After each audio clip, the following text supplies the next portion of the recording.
my system one.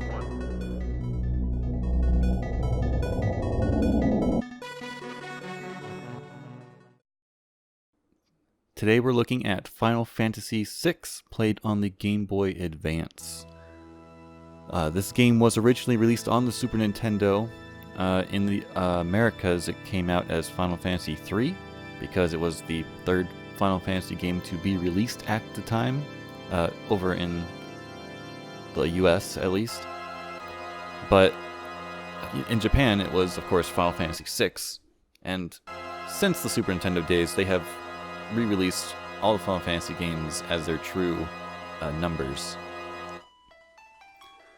So this is probably the most fancy-looking title screen we've seen so far. Of course, it's not the actual, I guess, real title screen, because once I press a button here, we're going to go to the typical white screen press a button thing. But whatever. Let's go ahead and load up this file here. There's only 3 save slots in this game. Here is an endgame file where you are. I'm playing as one of. This is my current party. I'll just say that. I did rename all of those characters. The characters in this game are sort of. They have their own set class of sorts. So we're kind of back to the Final Fantasy IV style, where every character has their own sort of set role to play in a battle situation. You do get to rename all of the characters as they join your party in this game, unlike Final Fantasy V, for instance. And while this is just a side note, but while some people may argue that there's no real true main character of Final Fantasy VI because all the characters in the game have their own storylines and such. Really, this one right up here. This is the real main character. She's the one that's marketed as the main character of the game, at least. And she probably has the most significance to the story. Like, I could find ways to probably cut most of the other characters out.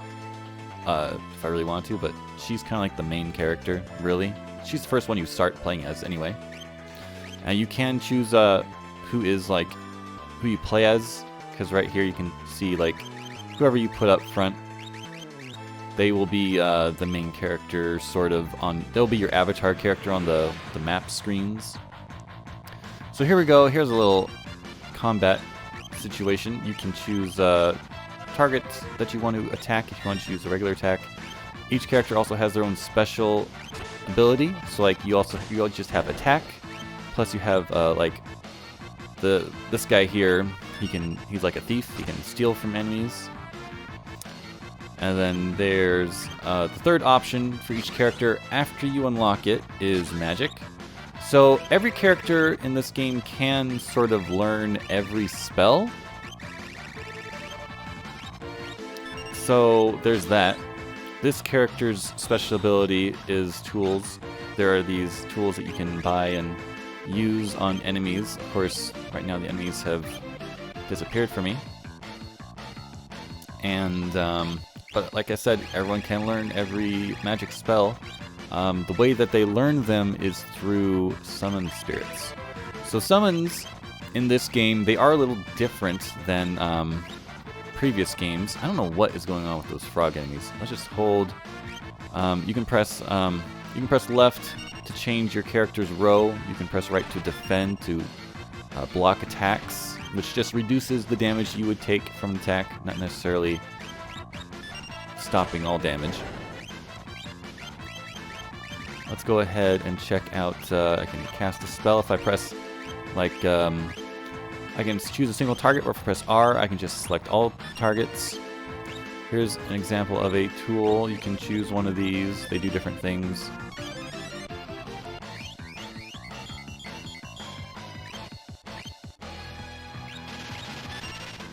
And then on top of that, like I said, each character, they have like they can have a summon spirit. Well, they're called espers in this game, the summon spirits.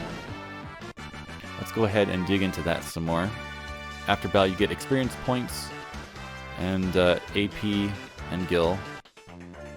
Gil is your currency, which you use to buy stuff, which of course, as typical for most RPGs, if you get to the end game, you have way more money than you're ever going to need to use or could spend money on.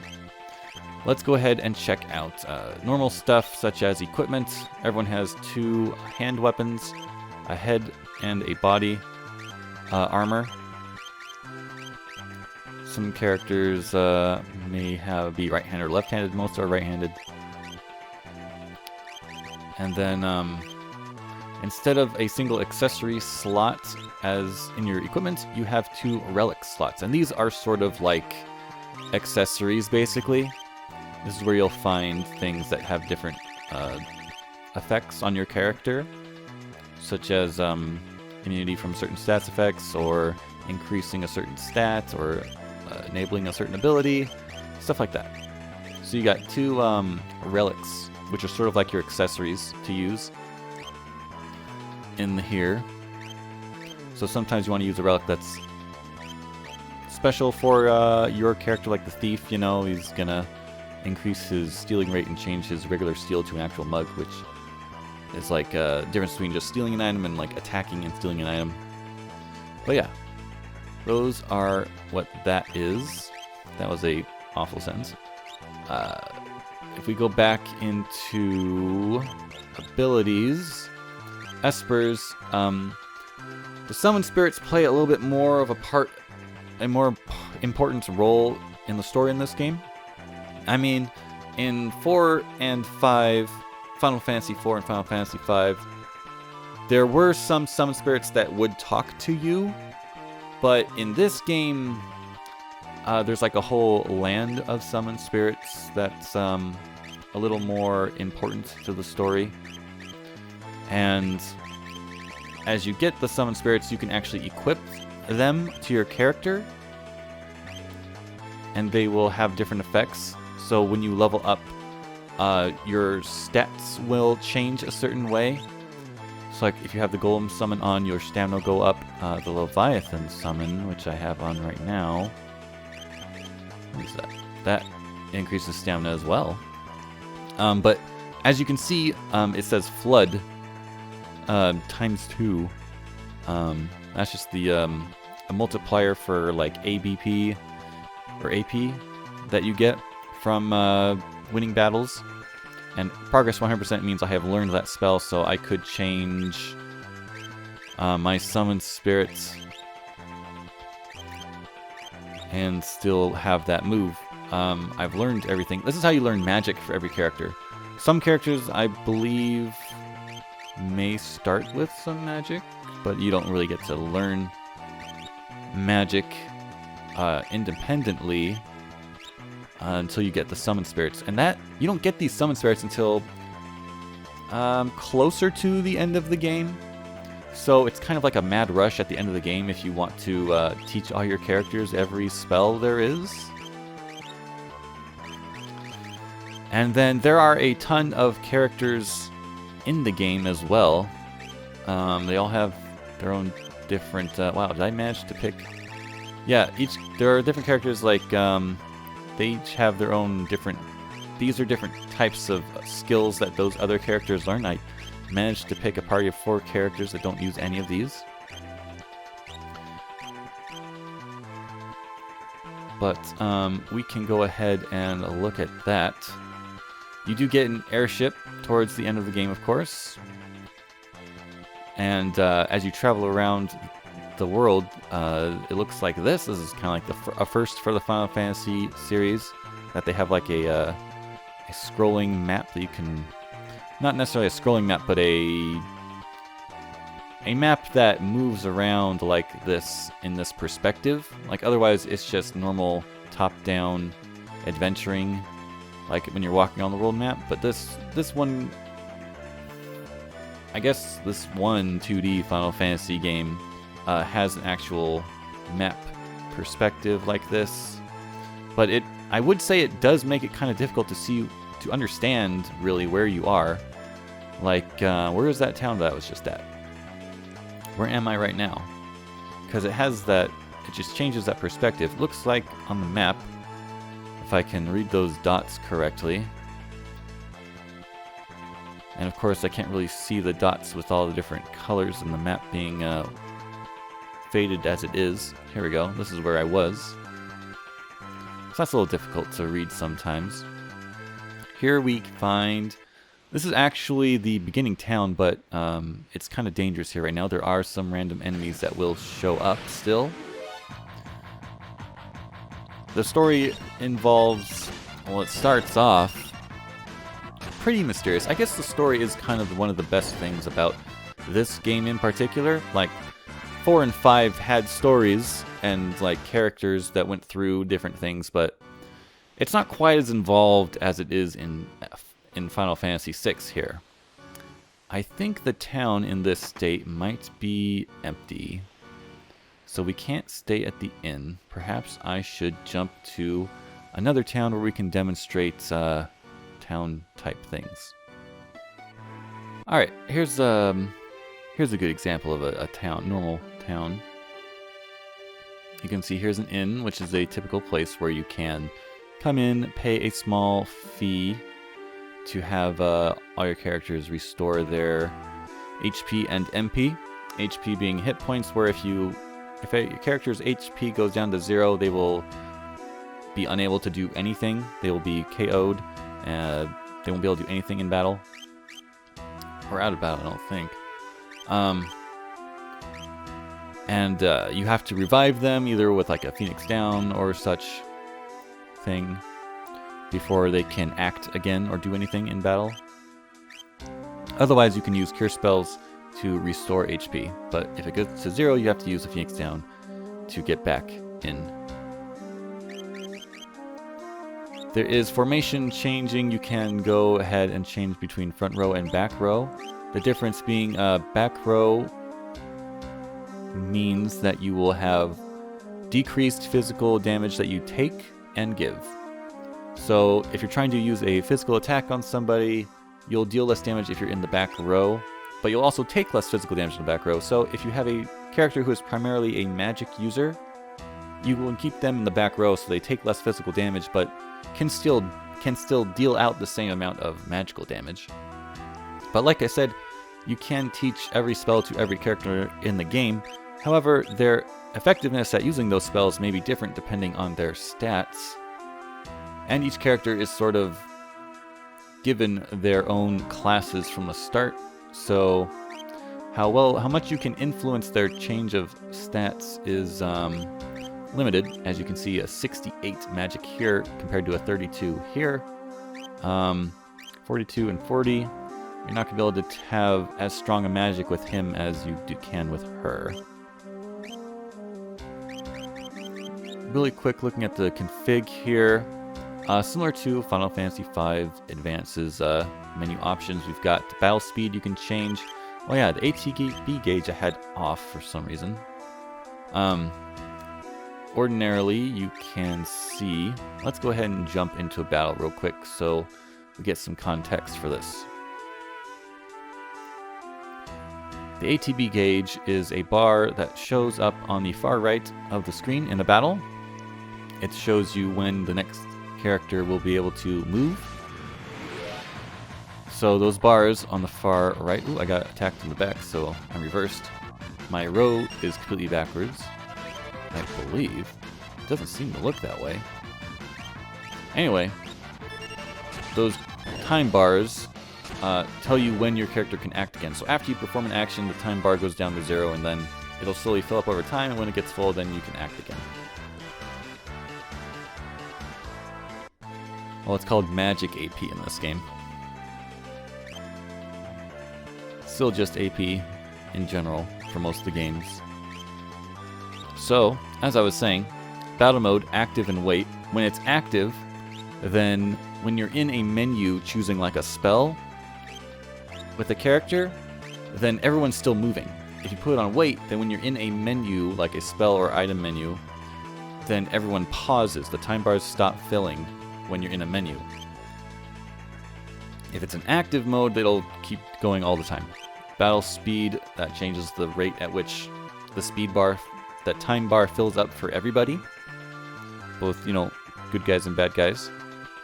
And then battle messages, this text that plays, messages that play over a battle, they do not progress when you press a button, they simply progress on their own after a certain amount of time, and this will change the speed at which the messages are displayed.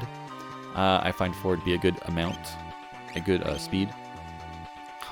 Command settings, this is another thing, this is kind of, I guess, sort of, I don't know if it's unique to the Game Boy Advance version, like I don't know if it's been put into later versions, but I believe it was introduced with the Game Boy Advance version. So you can have the normal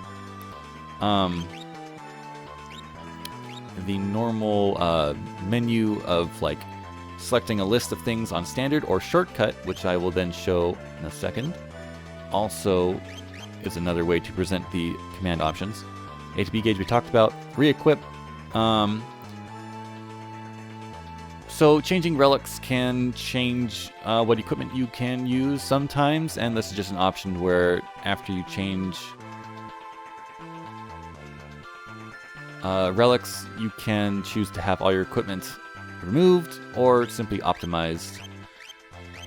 And then cursor position, this will determine in the menu if you're going through a battle, if you want to remember what options you chose, or if it just resets to the top of the menu every time. And then auto dash, so this is a thing where if I'm in a town, if I can, right now auto dash is off, so I can walk at this speed, or I can hold B and walk at this speed. If auto dash is on, I will simply always move at this speed, and the B button does nothing. That is what that is for. And then more menu options. Magic order, so you can have the magic order be in various options.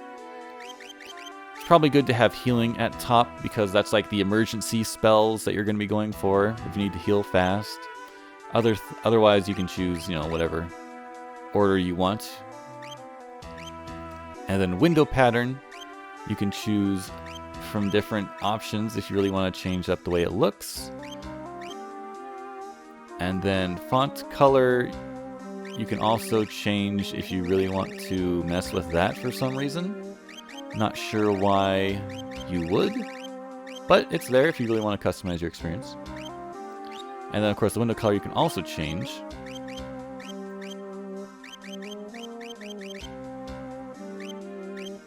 Oh man, it's got all the shades that you can alter. Or you can default back to the classic blue. Let's go ahead and do that. And it also has a bestiary, as per usual with the Game Boy Advance versions of the Final Fantasy games, where you can see all the enemies that you fought, how many you've defeated. Mostly this is useful for seeing what you can steal from enemies, what they drop when you defeat them, what they have a chance of dropping when you defeat them, I should say. Their stats themselves aren't necessarily useful, because you just sort of gauge how much hit points they have or how strong they are from battling with them, and they don't show up in the bestiary until after you fight them anyway. So yeah, I don't really ever look at the stats, mostly just like steal and drops. Those are the things that are useful information.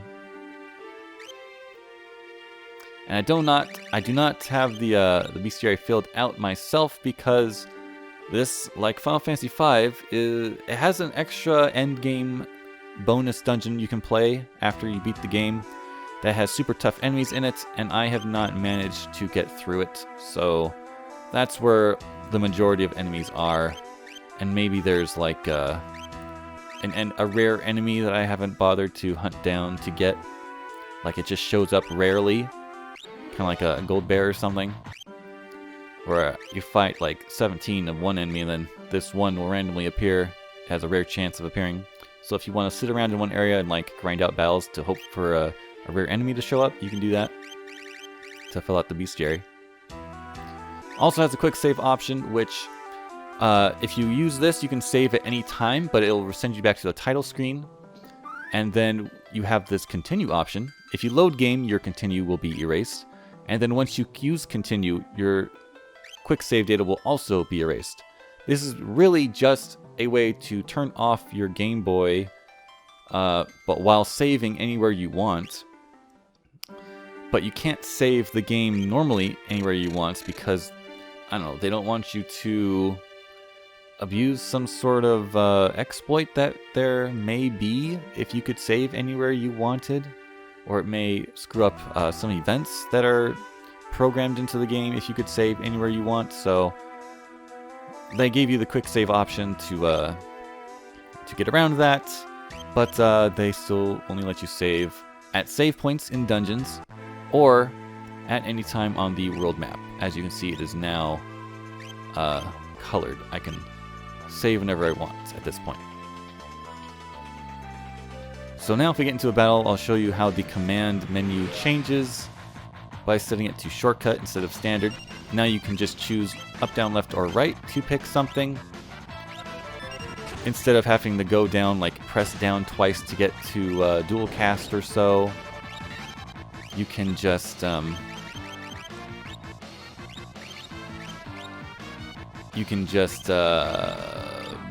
pick it by pressing one button.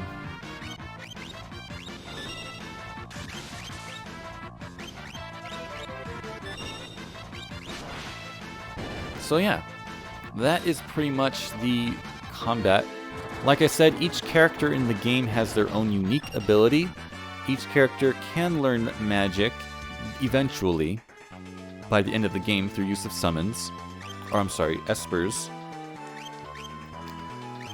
And then, what else is there? Oh yeah. So what's interesting about this game is you can, at a certain point, choose which characters are in your party. And so you are limited still to only 4 in battle at once. But for most of the game, the story sort of dictates who is in your party at the time. But there is a point where you can choose completely who you want to be in your party. Although, I will warn you that you should use everybody sort of evenly, because the final dungeon of the game asks you to use everybody by splitting them up into various parties. So you sort of are encouraged to use every character, even if you don't necessarily like them all. So here now I can choose my party. These are all the characters. Some of them are unlockable as well. 3 of them on the screen right now, I believe, are optional. And yeah, you can rearrange your party to include sort of whoever you want. Let me just pick another 4 characters here. So now I can have a complete party of 4 different characters completely. So that's neat that you can sort of customize your party, but you are required in a way by the game. The game expects you to use everybody, and everybody has their own set class. So there is the variety that which can be gained from using different characters, but the customization of each character is sort of limited in that how you use the espers. The espers do teach magic, and they do affect your stats as you level up based on what you have equipped at the time. So there is that. But again, you don't get espers until near the end or later part of the game. But you can also press up here to use your espers and summon them into battle. If you go to magic and press up, that's how I do that. And I do believe there is a limited number of uses each character can use those espers in battle. Like, I can only use it like a couple of times per battle. Like, if I get into a new battle, I can use them as many times as I want after that. But let me see, who's she using? Bismarck? So weird. Yeah, there's some summons that are kind of unique to this game, like Lakshmi, Valigarmanda. I mean, like Carbuncle and Golem, Phoenix, Shiva, Rama, Kirin, those are used in many of the other Final Fantasy games, but like not all of them. Like Zona Seeker, that's not one I've seen in any other Final Fantasy game. Where's the Bismarck? Here we go. So let me see. It doesn't really necessarily say here how many times I could use it in battle, but I do believe there is a limit. Maybe when you level it up, it increases. Or learn the spells or something like that, it increases. Anyway, there is some overlap in magic learning. Like, Bismarck is not the only one you can learn fire from. You can also learn that from Ifrit. Or, I'm sorry, Ifrit. Wow. So there is that. Other than that, this game, as you're going through it, it is interesting that the story has a bunch of, obviously, character moments. The characters themselves have a lot of their own personalities, and which goes with their unique abilities. And then, as you go through the story, there are events which include various mini-games. This is sort of the first Final Fantasy game in the series to include mini-games, I think. I wouldn't really call anything else in Final Fantasy 4 or 5 to really be a mini-game. But yeah, oh yeah, I didn't even go over shops here. So shops, typical stuff here, you can see this is an armor shop. You can buy different armor. The green actually means that it would be like better defense. The red is like worse defense than what you have currently equipped. And then as you can see on the little white creature down there, the E, that signifies that I have that equipped. But some characters, I believe I have one of them in my party right now, they, let me see here. Yeah, so I could put on something that's actually better. As you can see the numbers there on the right, the yellow means it's better, and then the gray means it's worse. So it said that Diamond Vest is better, and look at that, it totally is. But as you can see, I could choose Reed Cloak. Like if I put this on now, I could still choose Reed Cloak, which has a higher magic defense, but a lower physical defense. So there are various things to consider when choosing equipment. However, I would say this is really only a consideration in specific encounters. So if you're going up a particular boss creature that you know is going to be using a lot of magic or maybe a lot of physical attacks, then you would change your equipment to match whatever your opponent is going to be using. Otherwise, you just hit optimize and you're good to go. There's not really a whole lot of thought put into it otherwise. What did that just change? Rainbow brush. I think I want to have her use a brush because that's sort of her character. I'm sure there's like an ability or something tied to it. But yeah, sometimes you may disagree with what the equipment optimization would be, but that's why you have the option to choose. So yeah, here's an example. This guy here, I named him Creighton just because. He's got different spells that are learned in different ways. I don't really remember. These are like enemy skills. These are learned from other enemies somehow. And then also, I don't have him in my party. But this guy, I called him Regal. He has unique abilities where in battle you use Blitz and you input a command, sort of like a fighting game command. And he'll do different moves, so you gotta push these buttons or these directions to use this particular skill. So there is sort of a uniqueness to him in that way. So yeah, all the characters are unique in their own abilities, I would say. His isn't listed here. But that is neat. That's a neat thing about the game, is that each of the characters have their own unique skills. This is a weapon shop, pretty self-explanatory. You can buy and sell. You can sell anything you want at any of the shops. And then you can buy only weapons here. I think there might even be runic shops. This lamp over here signifies a regular item shop. As you can see here, these are like consumable items that you would use in battle under the items menu.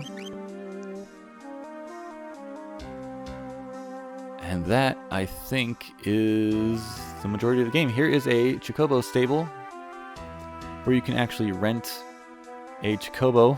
Let's go ahead and do it just for funsies. And before you get an airship, this is probably the fastest way you can travel. And when you have a Chocobo, you won't get into any random battles, so you can journey across the world map at a faster speed and without having to fight enemies. So this is a good way to get around before you have an airship, that is.